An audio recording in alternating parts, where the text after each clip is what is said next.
Welcome to Careers Under Construction. I'm Justice Peterson. On this episode, we speak to Raj Patel, once a VP at one of Canada's largest banks, now the founder of Seva Capital. We dig into how he went from failing out of university to running multi-million-dollar portfolios, why he walked away from the corporate safety net, and what it really takes to bet on yourself when the odds are stacked against you. Please enjoy Raj Patel.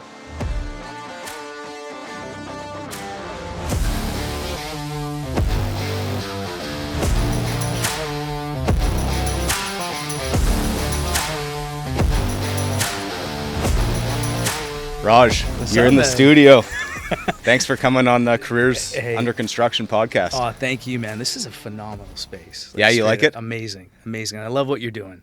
Awesome. Love what you're doing. Appreciate it. Yeah, like when you came in, you said it doesn't feel like Winnipeg. 100%. This vibe is not Winnipeg. Like this, then that's, I think, a testament to you and your authenticity, and this is awesome. Appreciate it, man. We just wanted to come up with like something where people feel cozy, comfortable sharing their stories, Sure. right? Yeah. So first thing I noticed when you came in, a lot of people think of like a CEO dressed in like a suit and tie. You're not. Yeah, and the one thing I loved is the shoes. Yeah, the J's. Put our feet up for a sec. I got Nikes on. You got Nikes on. Love it. So you're a sneakerhead? I am. Yeah. Just a little color. Like I'll be 50 in December, but I grew up during the heyday of Michael Jordan, and that was something. He was aspirational for many of us as racialized kids growing up. Like my teenage sons, we didn't have access to the internet and all that kind of stuff. But MJ was really just what we were all trying to strive for. So collecting his shoes over the many years is really, I think, a manifestation of just capturing that, holding on to that moment, and just the economics of it. My parents, they're first generation immigrants, they couldn't afford getting the shoes for me. And at that moment, self-aware enough, you didn't dare ask your parents, can I go get a pair of J's? And right. But to be able to do that now, so I'm weird like that. I collect only colorways that MJ wore. But I can tell you where I was when those shoes got released and what he accomplished. But for me, they're almost artifacts in my closet. I'm a bit weird. Wow. All my buddies that are probably going to be watching this are like, Raj is weird.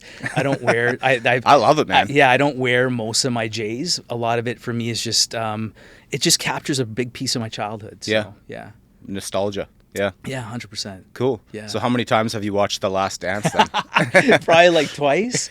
But That's it? I thought more. Yeah, no, what's so cool is my sons kind of grew up obviously knowing who MJ was. Right. But I think the pandemic, we all had time, and then, the documentary gets released, but it really pulled the veil back on excellence and what MJ did. And I think at times we underestimate what it takes to kind of achieve greatness. But we got a glimpse of it, like what he was in practice and how he pushed his teammates. But we also got a bit of exposure on the toxicity of leadership. Right. Like he was a bully. Yeah. And there's a moment in the documentary where we saw a glimpse of it where you could see that it wasn't easy for him. But I think that was really cool to kind of get a glimpse on. Absolutely. But yeah, it's a phenomenal documentary. Absolutely. And again, I'm a diehard MJ guy, so to kind of get a glimpse behind the veil of like what he was and what the team did and all that stuff was phenomenal. For sure. I wanted to give a shout out to those kicks because those are sweet. I wish I had a pair of those. But you said something earlier about how like your parents were immigrants. Yeah. They came to the country, and now you're like first generation Indo-Canadian, right? Like, tell me about like what it was like. Your upbringing must have been different coming from immigrants, right? Yeah. I'll be honest with you. Like, my story isn't too dissimilar for so many people that grew up during that period of time. Like my parents, like so many, came to Canada in the early '70s looking for a better life. Right. And did they settle in Winnipeg? Originally, I was born in Toronto, raised here in Winnipeg, but my dad originally went to Chicago. Oh, cool. And then they came to Toronto, and then they came to Winnipeg. At that moment in time, everyone is aspiring for, the land of opportunity and to come to this country. But it, unfortunately, it came with a lot of struggle. There's no way to do your research on YouTube to find out what winter was like and all that kind of stuff and how do you get acclimated to the environment. But it was really challenging, for anyone that kind of can understand. If you've ever traveled to an international country and, the only language is, English, and now you're there trying to be able to converse with people, invert that, come here and navigate that same pathway is not easy.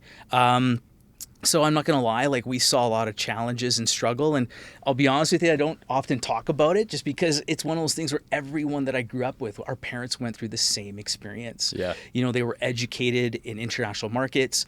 They came here, but that education wasn't necessarily recognized. So they had no choice to go into spaces like, you know, work in factories and that type of thing.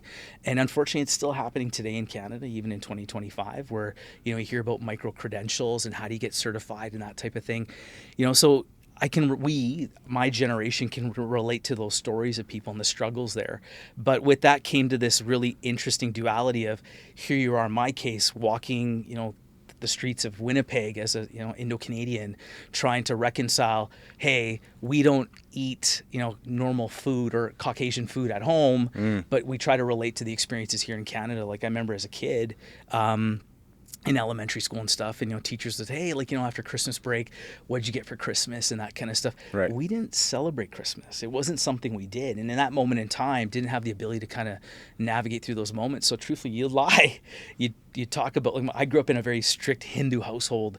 My parents were and still are very vegetarian. Okay. So, you know, you kind of go back to school and you lie and say, hey, we had turkey and we had ham and that kind of stuff and exchange gifts, but we never did any of that. Yeah. But there's a part inside of you you wish you did. You know, you wish you kind of were able to give those experiences. So for my wife and I, we celebrate Christmas with our sons and do all that stuff. But it was a time to still connect with family and come together. But yeah, you know, like, I'm not going to lie, like, Canada was not always super easy for immigrants at that time.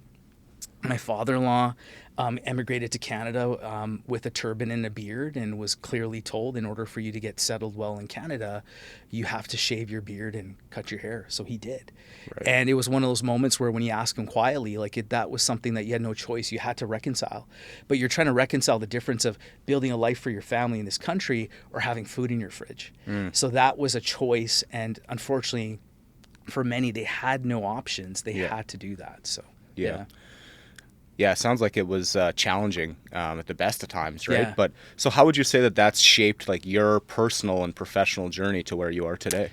You know, I think it creates a foundation for many of us that have immigrant backgrounds. I think it creates a very strong foundation for we understand resiliency and fortitude in order to build a big life. But for me, it gives me a strong grounding on the concept of really just around ancestry. Like for me, I often tell myself or even my own sons to kind of go, well, wait a minute, you're struggling through something right now. Recognize that we are privileged. We are privileged versus those that came before us. So in those moments where it's okay to have a moment where you're like, man, this is tough, or I'm encountering barriers or hurdles that I can't seem to get over. But sometimes I think you have to level set and kind of remind yourself that the pathway you're on was through the grace and privileges of the pathway created by others. Like my mindset as an executive at a bank here in Canada was really around, I'm a byproduct of the goodwill and privileges that others gave me. So through a massive sense of gratitude, for me, the concept was the pathway was created for me. The door was held open for me. My singular role is to widen that path, to make sure others that come behind me hopefully don't have a tough a journey. But, you know, as someone that's very involved here in the community, especially with new Canadian communities, whether it be University of Manitoba, the graduate level, undergraduate level, it's still not easy. Yeah. Right. Yeah. It's still very tough. So I take a deep amount of privilege in leveraging my social equity to be able to create pathways for others. But it also taps into me as a father. You know, that really taps into my view on fatherhood, that this is someone's child. They've traveled from one end of the earth to the other. They're here by themselves. So, you know, my wife and I take deep pride in making sure that we continue to help people. So that's great, man. Yeah. Yeah, it sounds like practicing gratitude is obviously important to you and your family, and giving back to others, the community. It's so much more fulfilling to give back than to 100%. take, Yeah. right? And I think a lot of people don't realize that until they've actually had the opportunity to give back and have that good feeling.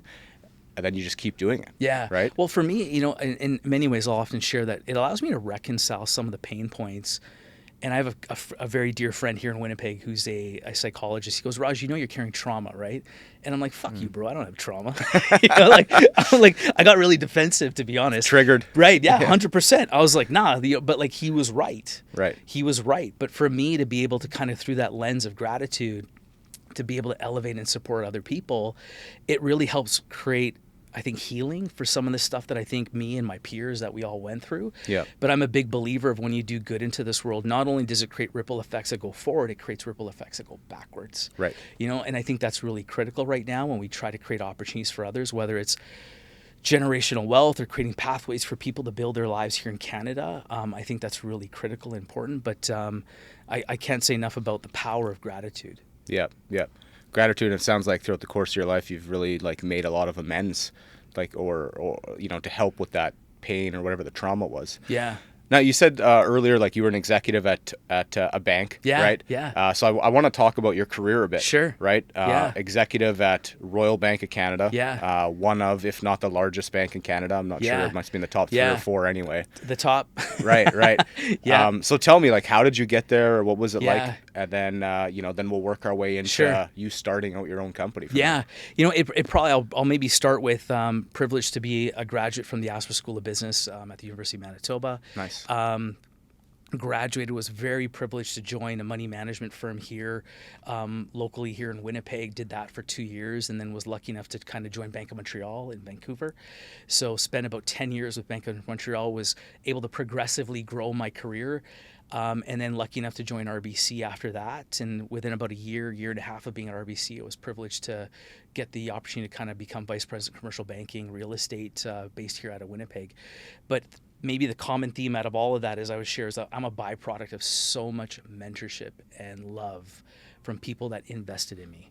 That saw opportunity in me, saw that, you know, there's something there that we're going to invest in, saw something that I probably didn't even see, to be completely honest.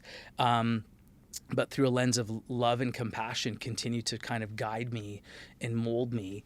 And through that mentorship is what led me to kind of successively get more senior roles, and most recently Vice President Commercial Banking at RBC. So, yeah. Nice. Did you have one, like, when you graduated Asper, did you have one specific mentor that really you latched onto, or were there multiple? You know, there your was time? tons, man. It's Yeah. it's funny. Like my wedding speech was 18 minutes long at my wedding reception, and 17 minutes of it were thanking teachers and professors in the crowd. My wife only got 1 minute, so till this day, she's still pissed off. But it's one of those things where, like, from teachers in grade 4, Madame Ayut here in Winnipeg, Professor Harmat, Professor Litz. There's so many teachers and professors that really continue to kind of guide me. Because honestly, man, like, my childhood was made up of a byproduct of, I was surrounded by a ton of love with parents inside the Indo-Canadian South Asian community, but felt the attraction of street and still doing a lot of dumb stuff.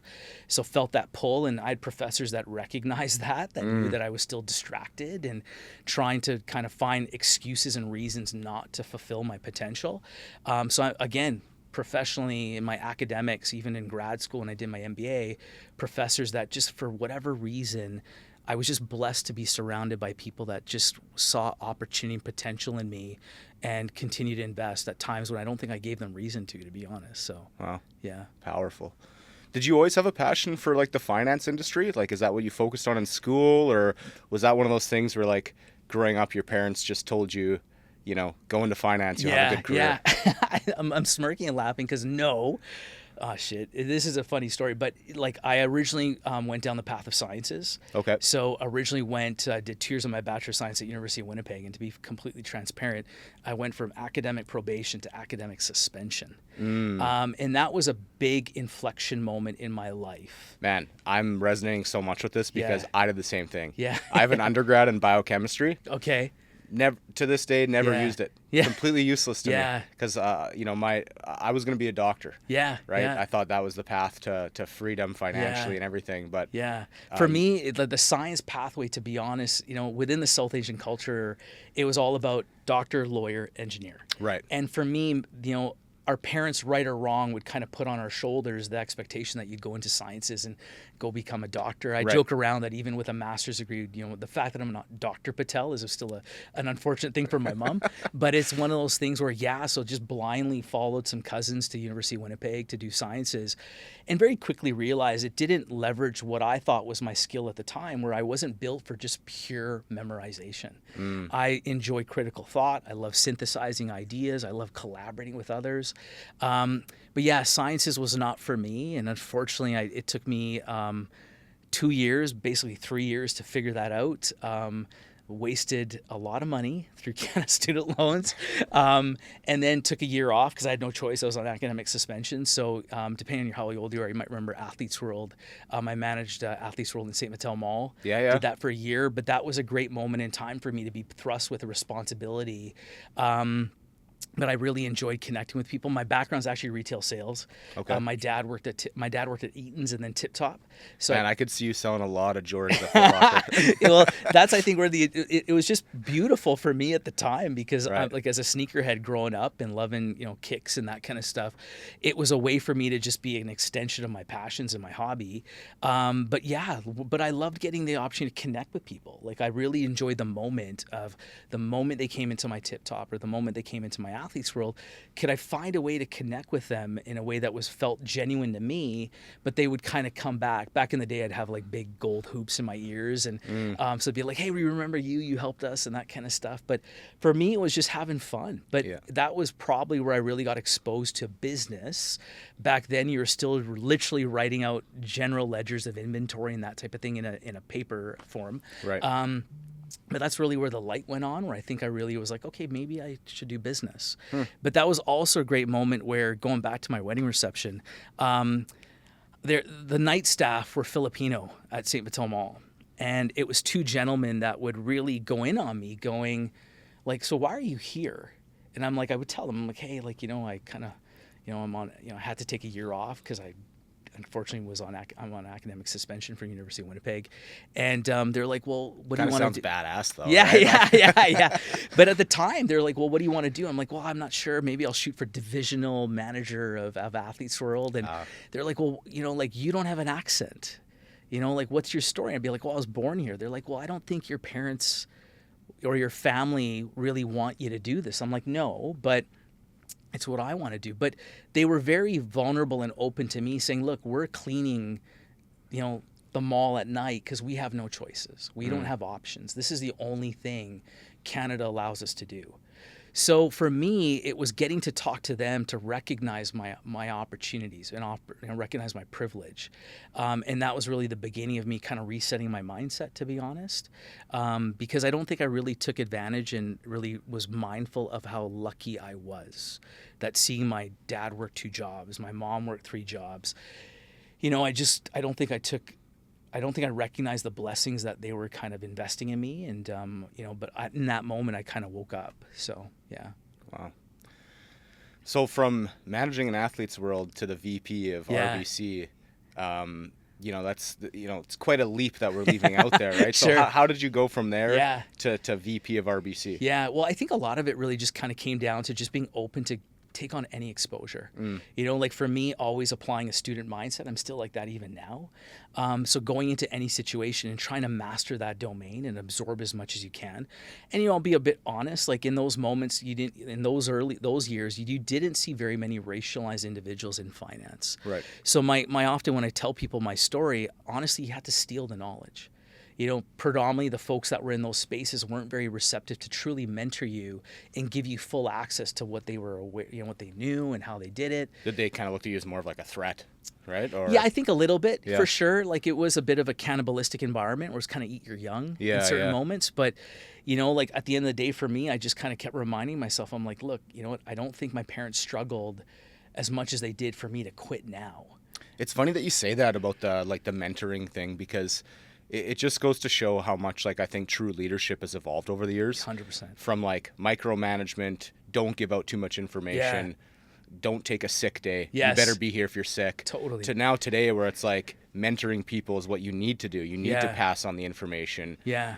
If you're sick, stay home, work from home. Yes. Like it's just it's kind of softened, I feel like 100%, a lot. 100%. Yeah. But also become a lot more empathetic. Yeah. Right. Oh, and inclusive, right? Yeah. Like, when I was coming up in early days of corporate banking, commercial banking, you didn't see women. Right. You didn't see racialized individuals. Right. So to see the evolution where corporate environments are today, I think is critical to be able to accelerate the opportunities that we see in the business community, especially coming out of the pandemic. We recognize that we saw the pandemic expose many inequities that were always there, in particular for women. But you layer it even deeper, especially to racialized women. So I think coming out of the pandemic, we have an opportunity here to kind of rectify some of that, but really foster an inclusive recovery. You probably hear all the time that, we have a productivity issue in Canada. We're less productive than our American counterparts. Well, the only way you're going to tap into that is have corporate environments that allow people to be their authentic self. Right. So again, I love the evolution we're at. Like I tell people, like when my oldest son, who's 18, was born, I got two days off. My youngest son, when he was born, he's 15, I got 2 days off. Like, I love that now corporate environments are telling, people, hey, be there with your family, be there with your new child. Don't worry about it. Like, that's something I'm quietly a bit envious of, to be honest. But, I think it's critical. We needed that. We need that evolution. But for someone like me that remembers what the old culture was like, it wasn't always very healthy, to be honest. No, but you're right. I agree with you. I think that the best type of leadership is like somewhat of a combination between some of the older things, but also a lot of the new school tactics. Yeah. Right? Like, you definitely have to evolve. But there's things that, were done in the past that I still think are great leadership lessons moving forward. So you spent a long time with RBC. You climbed up to the VP level, and then the big leap of faith just recently, right? I don't know how long it was. You decided to start your own company called Seva. Yeah, Seva Capital Canada. Am I pronouncing it correctly? Yeah, Seva. Seva, okay. Yeah, so it really was, again, another privileged moment to kind of go, well, what do I want to do next? Right. And really the genesis of it was, to be honest, one of my partners, to be honest. Okay. But really about bringing something to the market that we respectfully don't think existed. But how do we bring our true authentic self and leverage our South Asian Indo-Canadian backgrounds? So the word Seva means selfless service, silencing the ego, giving back, elevating community. So for us, it's about, hey, how do we take the depth of finance expertise and knowledge that we've obtained, in my case, 20 plus years collectively, I think our team is at 50 years. How do we bring that to community in a more authentic way? Because when we think about generational wealth creation, it's not about monetary, but for me, I look at it's about knowledge. How do we bring knowledge to people that necessarily don't always get access to it? Right. My parents were entrepreneurs here in Winnipeg for many years, and my parents are still on this earth today, so I can actually tap into these stories. But my mom would be like, no banker would call us back. And it's like the mid 80s. English is their second language. They had an accent. Yep. These are the things that, for me, I still live with those lived stories and lived experiences. So, for me, I get the privilege of now bringing all the depth of knowledge that we've obtained and kind of bring that to the market. But yeah, the decision to kind of leave this privileged role, executive role at RBC, didn't come easy, to be honest. But a lot of it was really around disruption. I still want to grow. I still want to adapt. And what better way than to kind of launch and jump into the domain of entrepreneurship. So it's been a ton of fun. Absolutely. And what are the main services that you guys are offering? So there's I saw on your website, some debt refinancing, construction loans. That type of work. What else? Yeah, so it's predominantly, we're a debt advisory firm. So our key pillars are traditional real estate debt advisory, debt brokerage, debt origination. We do that. Okay. But the bigger piece that's really consuming a ton of our time is debt advisory. How do we help, Canadian companies push up against the macroeconomic forces, the microeconomic forces, because there's still a ton of friction points that are happening there. So we get to kind of come in and help navigate those waters. Okay. And take more of an advisory lens to be able to help companies elevate and achieve the goals they have for themselves. Right. Interesting. I saw this study. I read this study the other day. It was about, they took 5,000 people, entrepreneurs. Yeah. Half of which decided we're going to go all in. Yeah. The other half started their companies while they were still employed with another company. Sure. Right? Yeah. And the findings of it were actually really interesting, because personally I would think that the people that went all in would be more successful. Sure. However, the study actually found out the opposite. Yeah. Where the people that maintained their jobs and did a side hustle were actually about 50% more likely to succeed than the people that went all in. Yeah. And the lesson I get out of that is they kept income.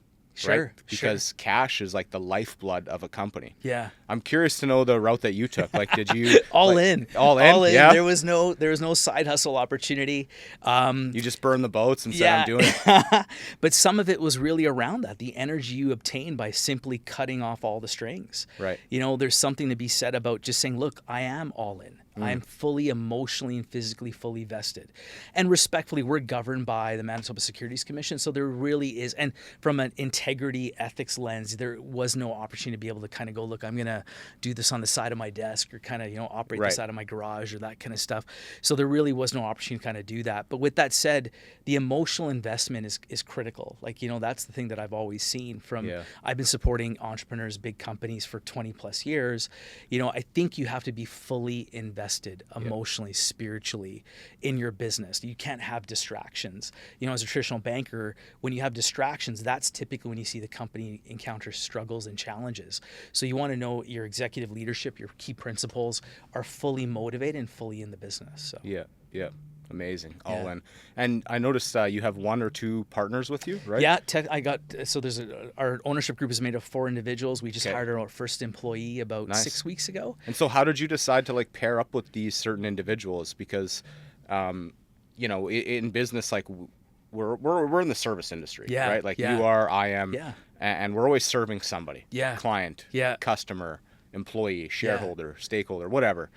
But one thing you see with people that start businesses sometimes is, and one of the reasons they fail is because they hire like their best friend, or they hire their sister, right? Like nepotism 100%. Does kill companies. The best manager may not be your sister, right? So how did you pick the people that you partnered up with? To be honest, it was an organic kind of group that kind of came together. To be honest, we'd all worked together in different capacities and overlap, so we had that lived experience of professionally working towards one common goal. I often, you know, going back to, you know, I'm a big MJ guy. My analogy is we've built the 96 Bulls, and respectfully, I'm not MJ.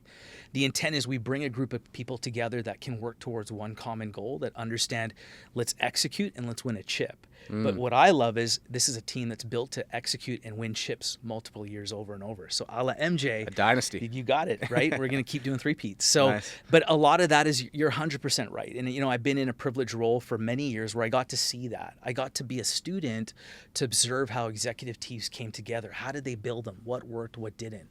And I'm not naive enough to say that we're not going to encounter problems, but, you know, I think collectively we all know, how do we work towards one common goal, understand what the expectations are. To your point about old school, let's be ultra uber accountable and, you know, understand true ownership and move forward. So awesome. Yeah. What was your first employee hire? Just out of curiosity. Our director of finance. Oh, cool. Yeah. So critical role to be able to bring all of it together to provide oversight. So again, we're industry agnostic, so we're helping, but we needed someone that had that wide expertise and depth of understanding to be able to keep up with all the things that we have going on. So cool. So you said like debt refinancing, obviously a big portion of your business. When you're looking at a construction company that's maybe taken like a big real estate deal, like what types of things are you looking for the deal to make sense for you guys? Yeah, well, you know, the common often thing you see, especially in this environment, is just they're undercapitalized. Right. So ultimately for any business, it comes down to balance sheet integrity. How strong is the balance sheet? What does leverage look like? Do they have too much debt versus their asset base or their retained earnings position? But really comes down to, are you equipped to be able to navigate through it? Typically with construction firms, you see that they're undercapitalized. So what happens is there's cost overruns or there's change orders or whatever the case may be. Do you have the ability to navigate through that? And that's typically the biggest challenge that we're seeing right now. And you can see it in the national headlines. We're seeing projects that are stalling. You know, we're seeing all that type of stuff. So really that's what it comes down to from a traditional lens for us. It really comes down to balance sheet integrity and liquidity. Do they have the ability to rectify the problems that are in front of them? And the easiest solution is throw cash at the problem. But it also comes down to management. You know, how strong is the management? You know, do they have a track record of execution? Do they know how to navigate through different types of projects? Because as you would know, different asset classes have different cost structures. So that's really, just because you've been able to build in single family home doesn't mean you easily can pivot to building an industrial asset class. There's different nuances there. So that's where we come in to be able to kind of help and guide and advise. Interesting. Yeah. Okay.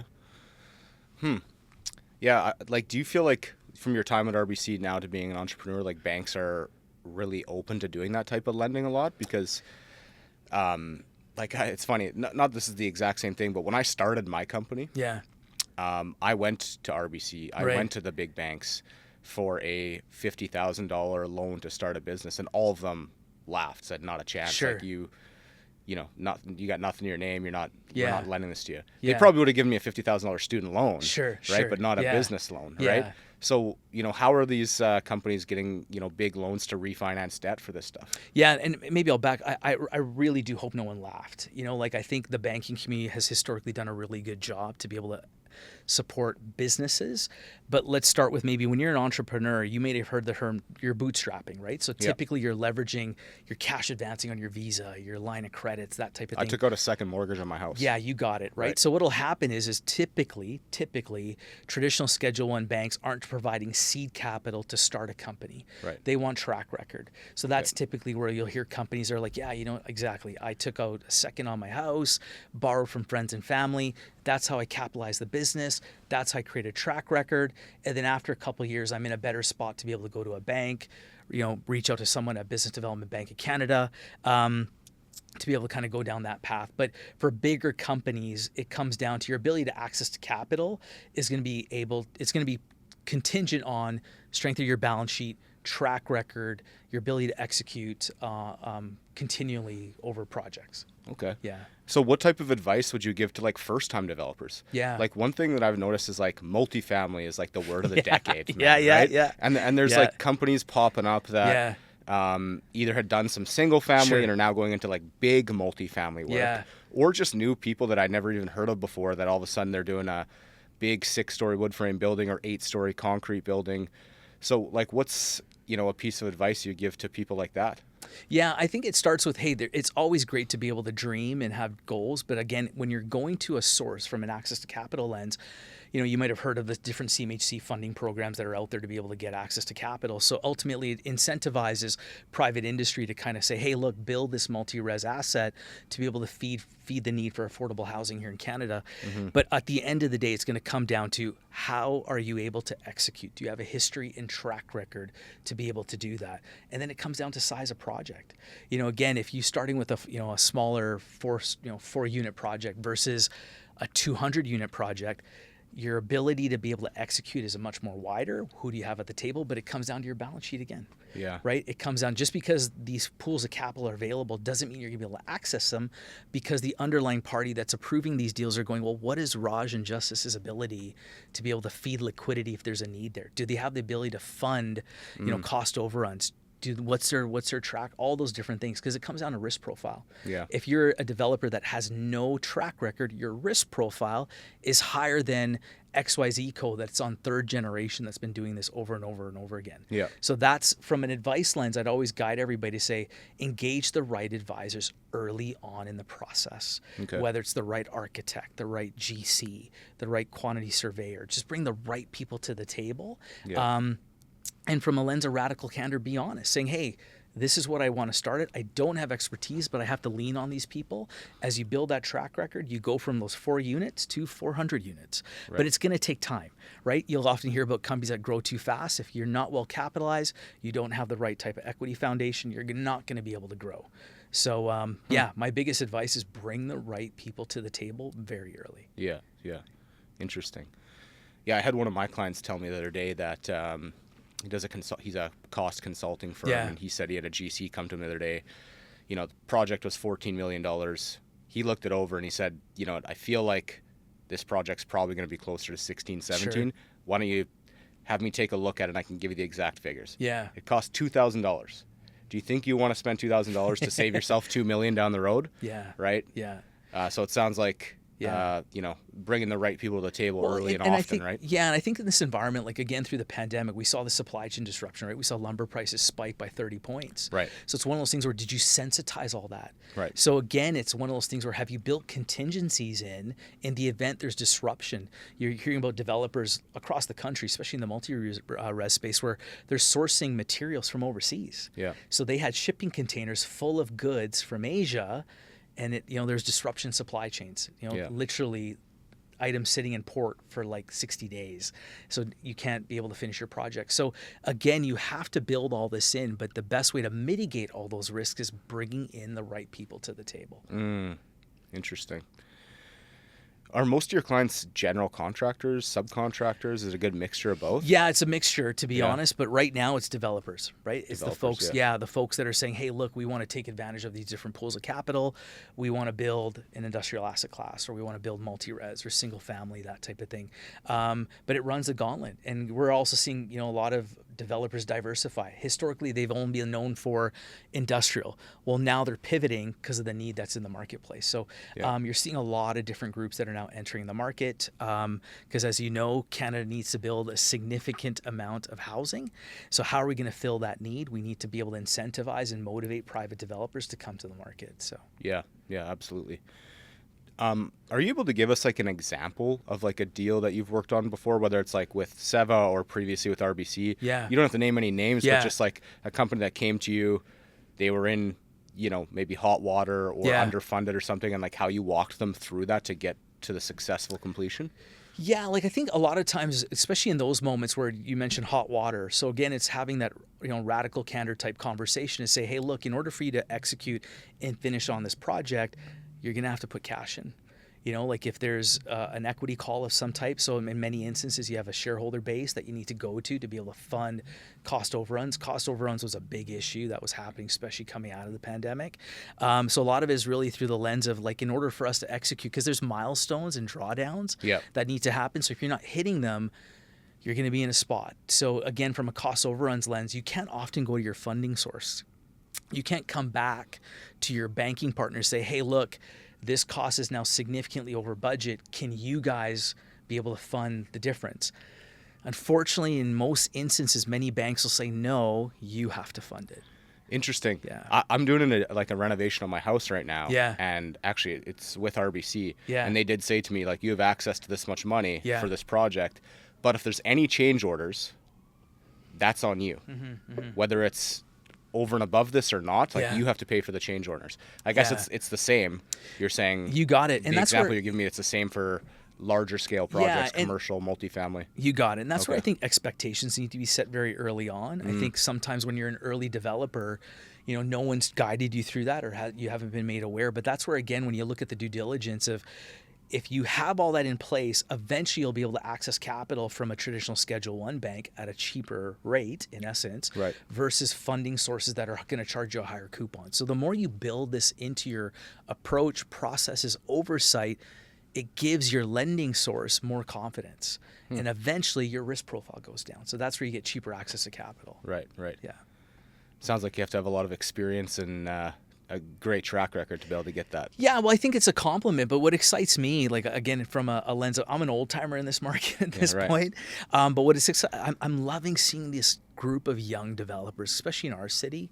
I love seeing a bunch of young individuals like, look, we're going to grab the ring. Right. We want to come in. We want to be the next generation that's going to come in and fill this need.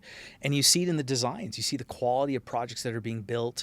It's exciting to me. They're also understanding the cultural demographic of our market.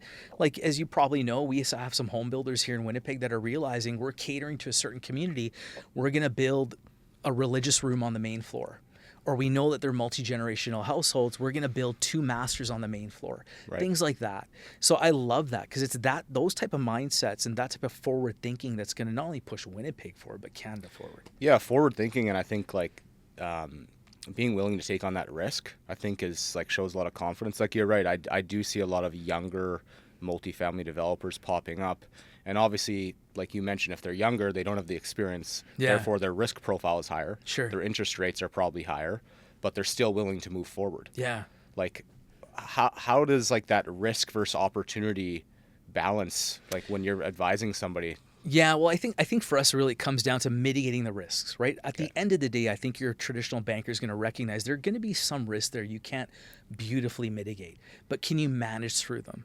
So that's where it's like, hey, you know what? They don't have experience, but hey, they've engaged this GC that has a 30-year track record. Right. This architect has a 30-year track, like that type of thing.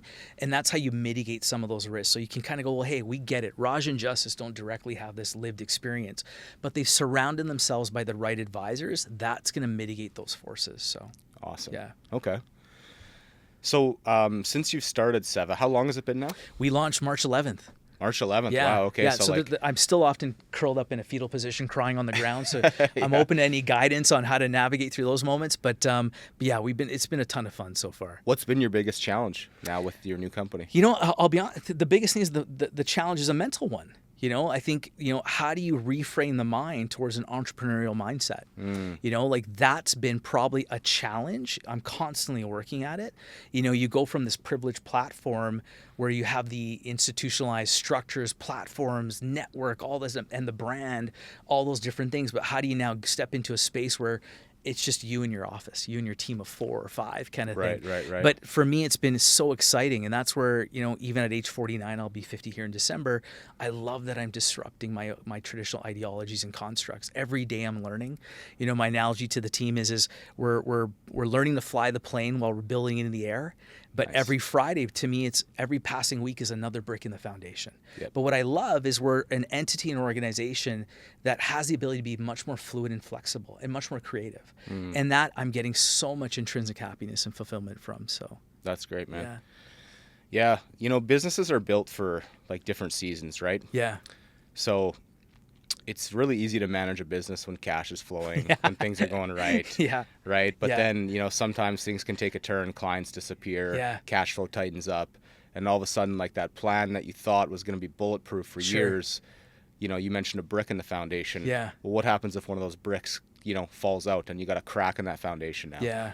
Right. It's tough times, but that's like the training ground for real leaders. 100%. Right? Real Yeah. leadership will fight through that. They'll weather the storm. They'll Yeah. steer the ship.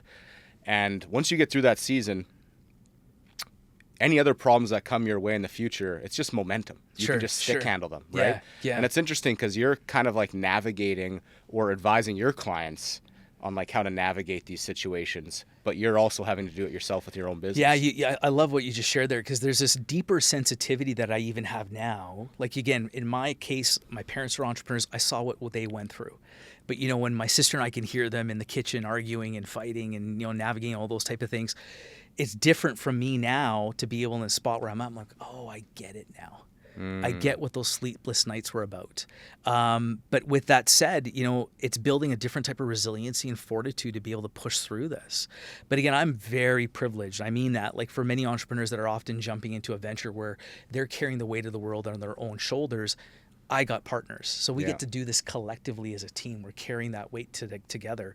For me, it's a cultural shift. Yeah. But again, I mean this coming from the places I was privileged to be exposed to so many different individuals, different leadership styles that allowed me to kind of steal from them, amalgamate that into my style and kind of go, well, how do we bring that forward? But ultimately it comes down to, is your team agile? Is it nimble enough to be able to navigate through those moments that you didn't prepare for?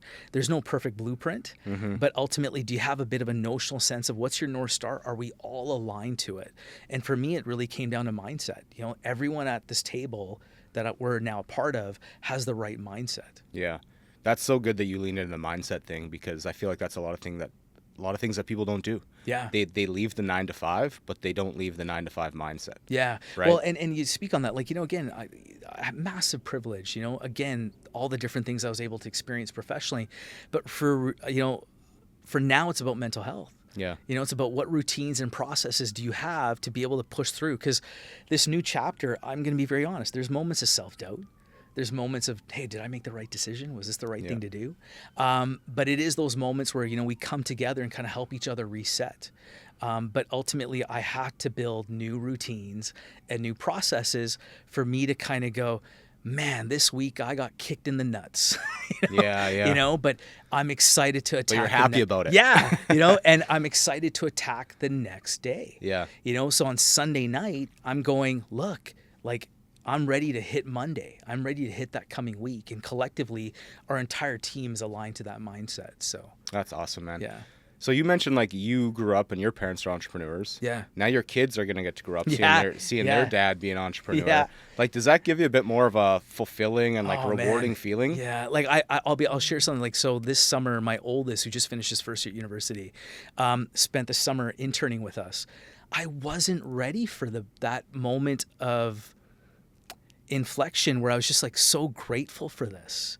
Like to have him with me every day has been phenomenal. But to me, that's a further manifestation of building generational wealth. I think sometimes we get caught up in generational wealth is monetary.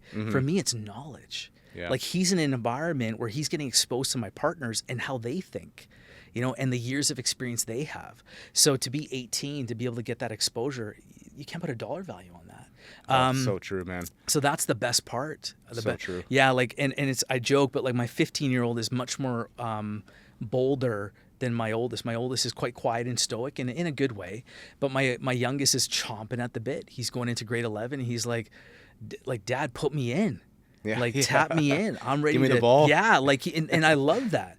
But I love the idea that we're creating an environment where we can pass on this knowledge to others. Because in many ways, when I was kind of coming up, it was gatekept. Like you didn't get access to the knowledge, right? The OGs were like, I'm not showing you I'm not showing you my crossover. I'm not showing you how I do this. Right. But now I'm all about, let's give it away. Yeah. Let's give the knowledge away. Let's empower the community for folks to be like, look, I'm going to start at a higher level than you did, Raj. So that's the part that I love. Yeah, absolutely, man. It's funny. I was, and I agree with like sharing your knowledge and wisdom and like everything around your kids. Yeah. I think that's important. I was driving my kids to hockey camp this morning. Yeah. And I took a call from a client. Yeah. I'm always like, I'm on the phone, Sure. or I'm talking about work. Like I always do it around my family because like it's part of our life. Like it's work-life balance for us is like just work-life integration. Sure. Right? Like when you have a family business, and I'm sure it's the same with you, is everybody feels it. You talk business at the dinner table, right? Yeah. Anyway, I'm driving my kids to hockey camp and I take a call from a client. And my kids are only 6 and 7. I have a 5-month-old, but she obviously was in the car. So I hang up the phone with my client, and one of my kids says, "Dad, was that your best friend?" And I was like, no. I was like, no, Hendrix, that was one of my clients, somebody Daddy works with. Yeah. And he's like, oh, it sounded like he was your best friend. Yeah. And I thought that was interesting because like just the way that my kids look at it, right? It's like he recognized they see it. how deep those relationships can be, and how meaningful it is. Yeah. Yeah, and that's the biggest thing I think in business. It's about how do you build relationships.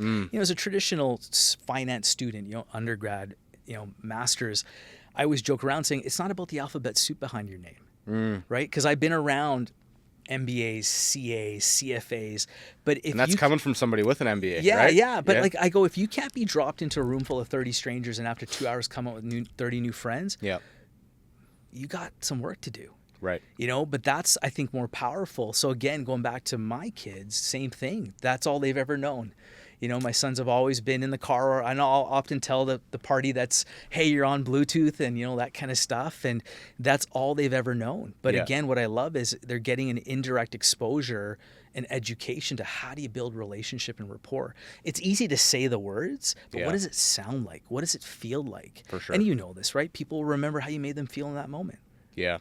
No, you're right. And there's always that like cheesy saying where it's like your net worth is your network. Yeah. Right. But man, it's cheesy, but it's also true. 100%. So you're in the relationship building business. Yeah. That's really what you are. Totally. I mean, if you're in the service industry, you're in the relationship building business. Yeah. How have you like built and nurtured these relationships with clients over the years? Well, I think for me in particular, I think it always started with a huge amount of empathy and care and compassion. Right. And that's also an extension of what I saw my parents go through as entrepreneurs and the struggles they went through, different iterations of businesses that on paper didn't succeed. But looking back now, I kind of go, there were some, large friction points and hurdles that were just there institutionally that they were never going to be able to get over. But bringing that level of authenticity, and I openly share with people, I go like, my sister and I saw the struggles my parents went through. So I don't want other entrepreneurs, companies to go through that. Yeah. Like for me, like especially my team at RBC, there was very common where we had our clients were supporting 400 employees. My mindset was those are 400 families. That should stimulate and motivate how you support that client. For sure.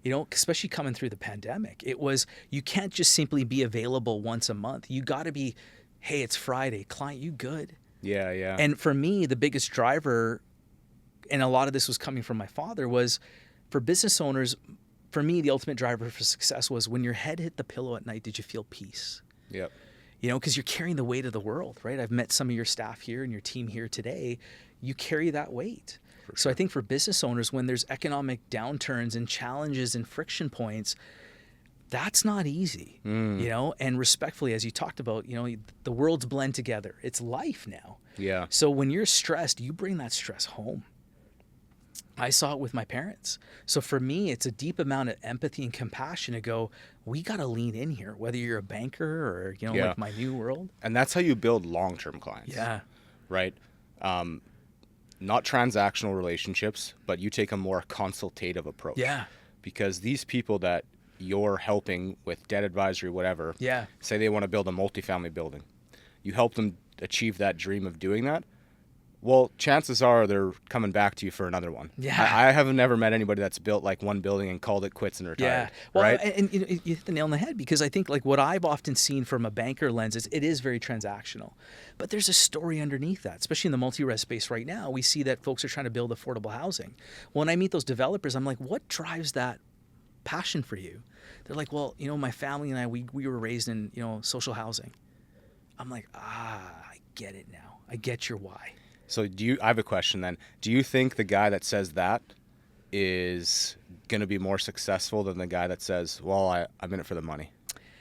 You know, it's a great question. I've got investors that put, you know, $1 million into this. They want to see a return, so I'm in it for the money. You know, I'll say this, and again, speaking from my limited exposure, but, you know, over my 20 plus years, I think when you're playing the infinite game where your why is housed in something bigger than profit, I think that is something that is going to resonate with your market deeper than someone that's simply transactional. Anyone can build a house. But when you have a mindset that, you know, in this house, people are going to build memories. This is going to create generational opportunities for them. This is a place where they're going to manifest their dreams. To me, that hits everybody, because isn't that what we all want at the end of the day? It's true. When you do something for passion, that goes beyond just the Benjamins, totally, it's much more sustainable long term. Yeah. Right. Yeah. And if you follow your pursuit for business, pursuit for that passion, it's just got to be more than about money. Yeah. Right? I completely agree. Yeah. So how are you really enjoying like starting the business now? Like, tell me what the differences are of your day now versus comparatively when you were with like a big bank. You know, it's interesting. I got asked that the other day, and my answer was, it hasn't changed. And what I mean by that is that, you know, I realized early on, and also a byproduct of people that mentored me and guided me, was the power of process and discipline. You had to have routines. Without that, you weren't able to build the foundation that led to your success. So for me, my routines haven't really changed. I'm still up at 5:30. I still do all the same stuff. But what I love is I get to invest my time in a select amount of clients as opposed to a massive portfolio. But I'll be honest with you, a lot of it is I get to lean on those old routines and old practices. You know, respectfully, you know, RBC has been around for 150 years. I think BMO 250. Collectively, there's a reason why they are where they are.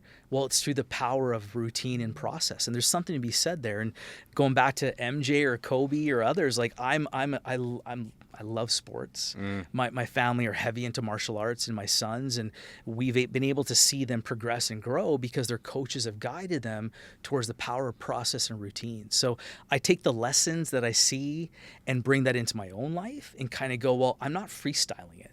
Like, I don't want to wake up on Monday morning, okay, I'll just let the week go and figure it out. It's no, I got to have an approach. How am I going to attack every day? Yeah. But yeah, so hopefully I answer your question. Like, yeah, absolutely. It's just leaning on the existing processes and routines that I got exposed to, but to be able to continue to do that today. Amazing. Yeah. One question I have that will make you think a little bit here is let's take Raj, the young Raj from the immigrant parents that grew up back in the 80s, skateboarding in his J's. And we fast forward to today. Yeah. What do you think the younger version of you would say? Like, how proud would he be?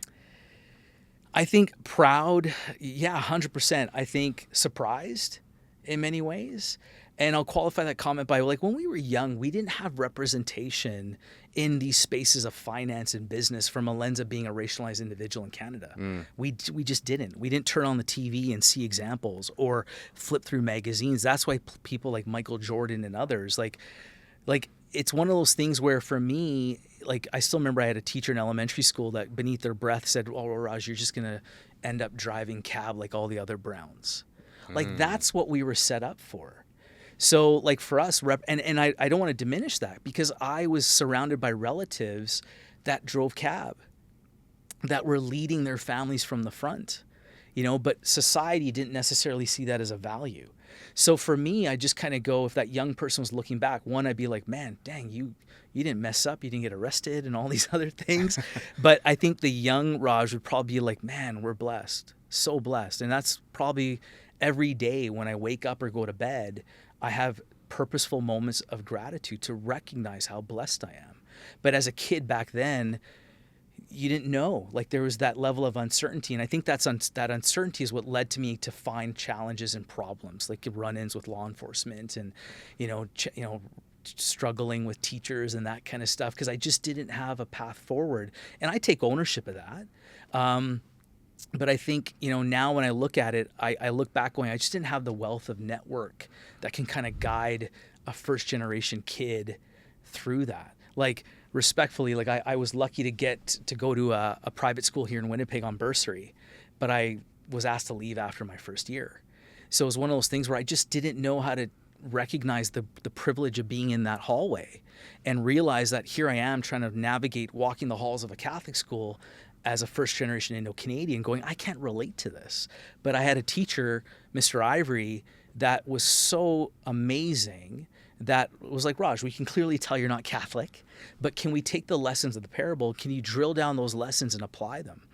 And I was in grade 10 at the time, but it was only until I was about age 20 when I had to take my year off after my suspension at U of W where those lessons took root and my spirituality kind of continued to blossom and grow. But I just was lost, to be honest, back then. So that young kid was lost and then would kind of be probably taken aback at how blessed I am right now. So yeah, that young kid found his way, man, I'll tell you. That's awesome.